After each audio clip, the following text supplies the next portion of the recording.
Oke, gimana kabarnya teman-teman? Semoga hari ini diberikan kelancaran dalam beraktivitasnya. Oke. Nah, saya akan bertanya dulu nih, apakah teman-teman tahu mata elang atau debt collector? Oke. Kali ini saya akan menjelaskan tentang mata elang atau debt collector nih. Mata elang itu adalah orang kedua yang dipercayai leasing untuk menarik unit oleh mata elang tersebut untuk diberikan ke leasing. Apa ciri-ciri mata elang, teman-teman? Saya akan memberikan ciri-ciri mata elang atau debt collector itu ya. Yang pertama, mereka selalu berada di pinggir jalan, entah itu di jalan raya atau di jalan perkampungan atau di jalan perbatasan antar kampung atau antar wilayah gitu guys ya. Nah, yang kedua, mereka itu biasanya standby di pinggir jalan itu, diem. Itu biasanya dia megang HP. Nah, kenapa mereka pegang HP dan berada di pinggir jalan? Untuk mencari unit-unit yang sudah lama menunggak dan istilahnya sudah lama nggak bayar. Itu minimal 3 bulan tidak dibayarkan angsuran atau lebih. Nah, mereka juga di situ diem dan memegang HP itu untuk melacak keadaan unit yang perusahaan pembiayaan atau leasing tersebut menyebarkan kepada mereka dengan mengintai plat nomor gitu guys ya teman-teman ya. Nah, mereka itu mencocokkan plat nomor di data dan plat nomor di unit biasanya gitu ya.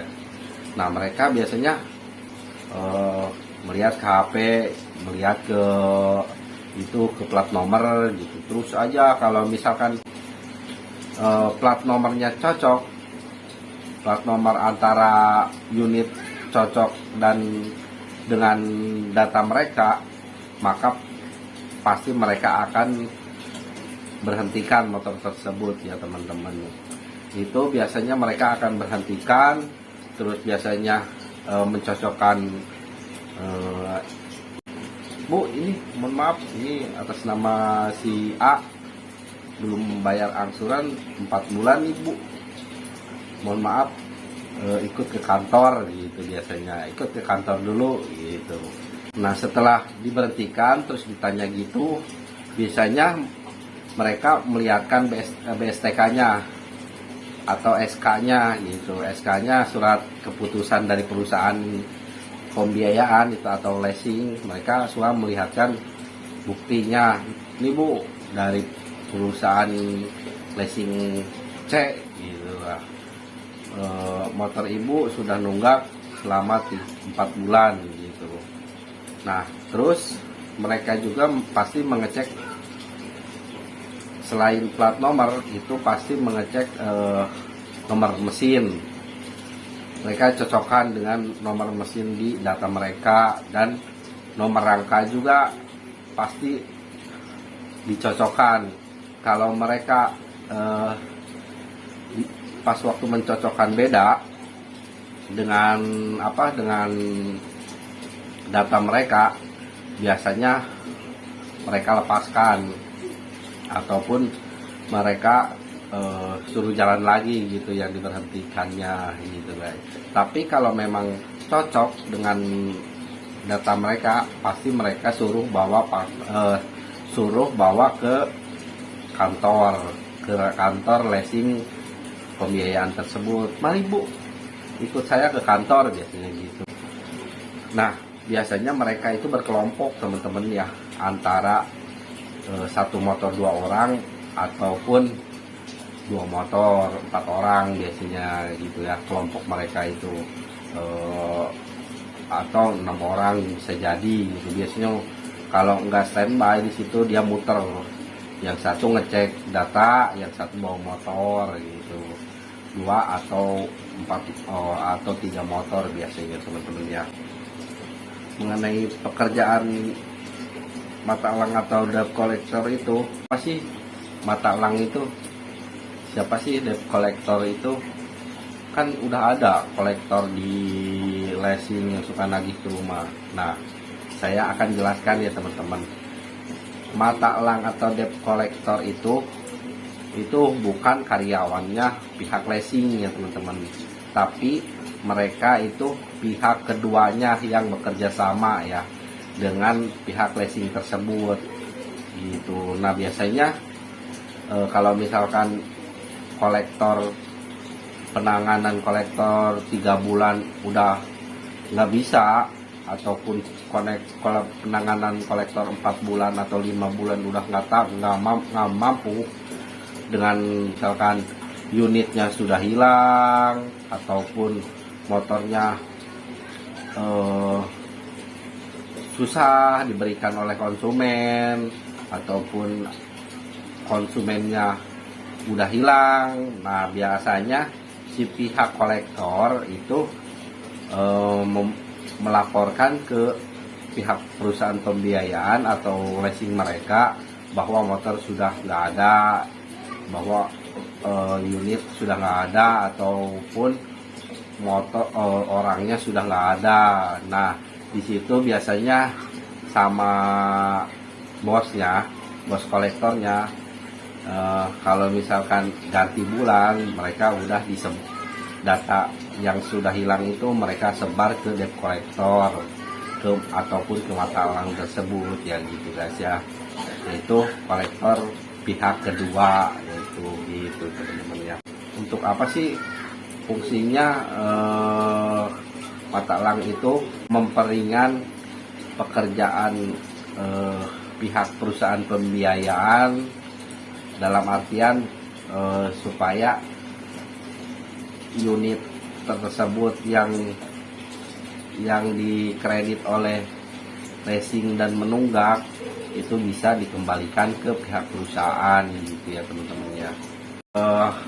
Nah, untuk selanjutnya yaitu berapa sih komisi untuk debt collector tersebut? Kan dia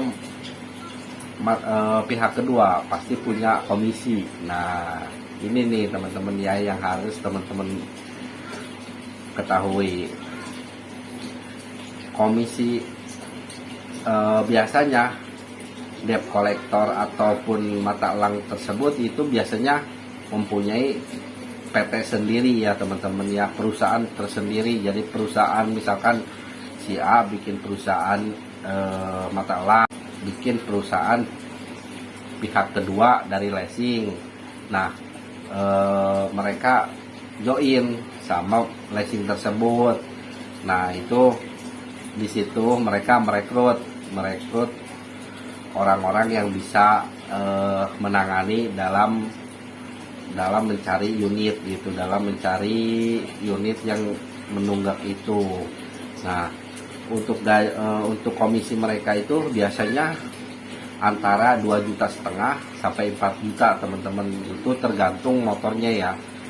Misalkan motor tahun muda itu lebih gede lagi teman-teman ya komisi dari pihak leasingnya, ataupun misalkan motornya udah tua itu beda lagi teman-teman ya, komisinya lebih kecil. Ataupun STNK-nya hilang, atau nggak diberikan kepada si pihak leasing, cuma diberikan motornya aja gitu oleh konsumen, itu beda lagi untuk komisi mereka itu teman-teman. Legalitas mata elang untuk sekarang itu dia sudah mempunyai payung hukumnya tersendiri biasanya teman-teman ya, karena mereka sekarang sudah mempunyai PT-nya sendiri ya teman-teman ya. Jadi biasanya ada gitu payung hukumnya mereka gitu. Jadi istilahnya legalitas mereka lah. Enggak kayak dulu, biasanya kalau dulu itu perorangan, kalau enggak per tim gitu. Tim ini misalkan mengajukan meminta data kepada leasing, biasanya dikasih sama leasing. Nah kalau sekarang itu biasanya pihak leasing dan pihak debt collector itu, pihak PT debt collector itu biasanya dia melakukan kerjasama gitu teman-temannya. Gimana ciri-ciri unit yang diintai oleh mata uang? Yaitu pertama ya sudah pasti mereka mencari unit yang sudah angsuran menunggak 3 bulan ke atas ya. Nah yang kedua biasanya mereka mengintai unit yang sudah hilang, dinyatakan hilang oleh pihak leasing. Nah yang ketiga biasanya yaitu sudah para karyawan, para kolektornya sudah angkat tangan menangani angsuran konsumen tersebut gitu guys ya. Jadi begitu teman-teman ya. Jadi kalau misalkan teman-teman punya tunggakan lewat lebih dari 3 bulan itu harus waspada ya, karena mata elang itu biasanya geli ya teman-teman. Mau itu unitnya diganti plat nomornya ataupun mau ngumpat-ngumpat biasanya ketahuan aja gitu ya teman-teman ya. Jadi waspadalah gitu teman-teman. Oke, segitu aja informasi hari ini tentang debt collector. Semoga pembahasan ini bermanfaat, dan jangan lupa bantu saya untuk mencapai 1000 subscriber. Jangan lupa diklik tombol subscribe-nya, dan apabila ada yang mau menanyakan silahkan diketik di kolom komentar, nanti saya akan jawab gitu. Akhirul kalam, assalamualaikum warahmatullahi wabarakatuh.